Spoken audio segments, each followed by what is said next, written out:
Borderlands is one of those special series of games that infects an entire gaming generation. For me and my friends, these games represent hundreds of hours of guns, blood, psychos, and explosions, and all the good times that came along with those. So when I heard Borderlands was coming out with a movie, I was so excited.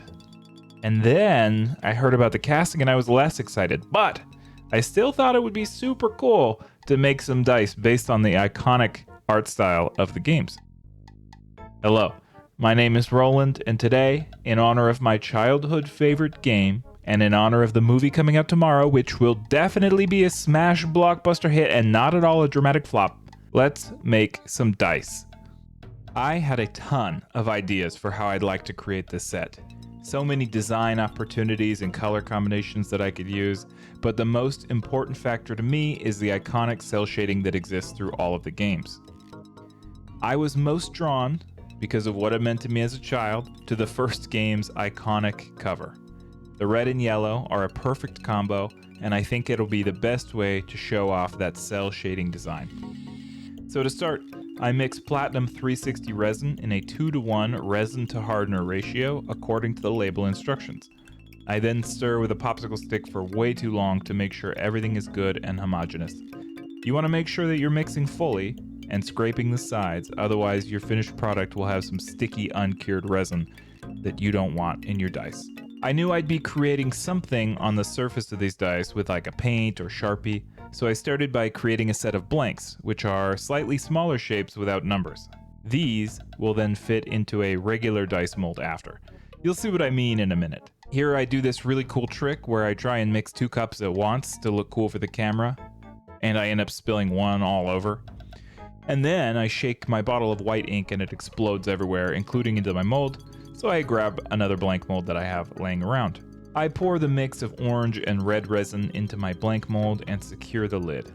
These then go into the pressure pot for 24 hours at about 30 psi, which is just under the pressure that we made the silicone mold in at my previous video.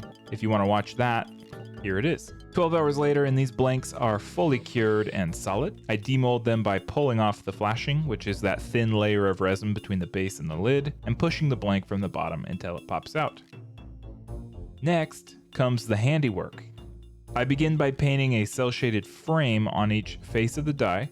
I don't want to fully frame it or outline it. I just want the hint of a cartoony outline like you see in the game. If I make a line that's too thick or I mess up, it's nice and easy to wipe off the wet paint and start again. This is my favorite part of dice making. Being able to think of an idea for a design or having an inspiration for something you think will look cool, and just being able to try to make something interesting.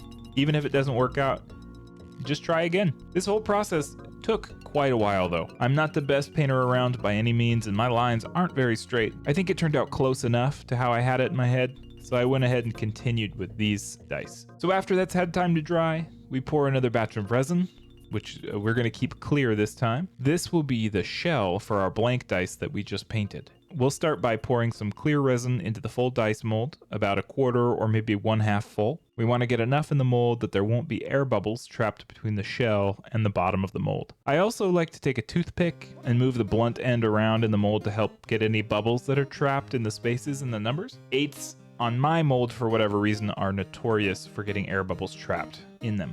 Next, we'll insert the blanks into the shells. Make sure to dunk them in resin or rub some resin on them before we put them into the mold. Again, this is to prevent as many bubbles as we can. You just sort of push the blank into the mold and it kind of shifts inside to fit perfectly. These stay centered because the numbers in the mold work to center the blank. This will also get 24 hours in the pressure pot, just like before. After 24 hours, the dice should be cured, and we'll go ahead and pop them out of the mold.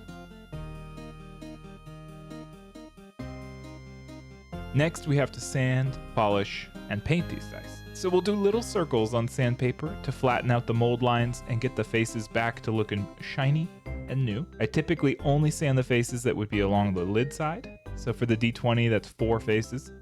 I sand with 1000, 2000, and then 3000 grit sandpaper. This part can take a long time and can kind of be a pain on the wrist, but it's an important step to make sure that your dice are at a full shine on all sides.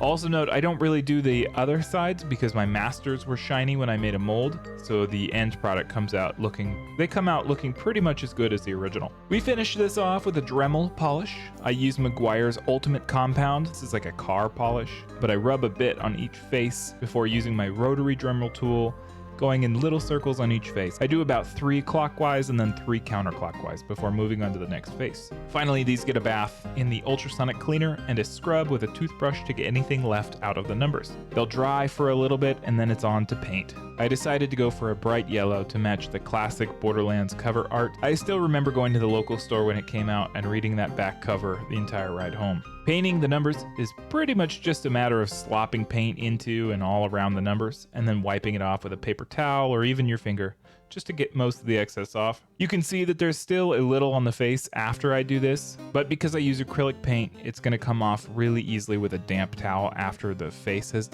dried. Overall, I think they look pretty good. I debated trying to find a way to cel shade the actual numbers, but I couldn't really think of anything that wouldn't rub off after a couple hours, like, Sharpie outline or an acrylic paint outline. Besides, I wanted to get this video out before the movie released, and I was running out of time. So this is more of a proof of concept than anything, but I don't think they're necessarily bad. In fact, they've grown on me quite a bit since making this video. I might come back to this with a fresh idea sometime in the future, maybe when Borderlands gets a movie sequel. For now, though, all that's left to do is to hear how they roll. Thanks for watching.